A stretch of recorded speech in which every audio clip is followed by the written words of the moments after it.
Engine specs: V16, engine type, V16 engine code, Cadillac series.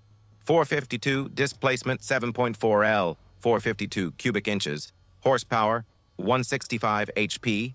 Torque, extremely high, focused on smoothness, not raw performance. Fuel system, carburetor.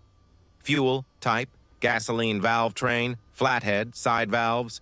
Year released, 1930. Transmission, 3-speed manual.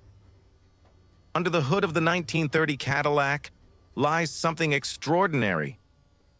A powerful V16 engine, known as the Cadillac Series 452, with a massive 7.4-liter displacement that's 452 cubic inches, producing around 165 horsepower. But this engine wasn't built for speed. It was built for something else: smoothness.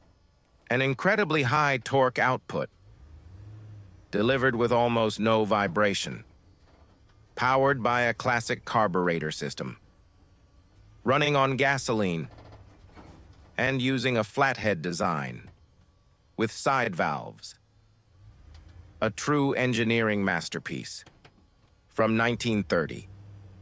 Paired with a 3-speed manual transmission, this wasn't just a car. It was pure mechanical luxury. Join the car lovers community. Like, subscribe, and stay tuned.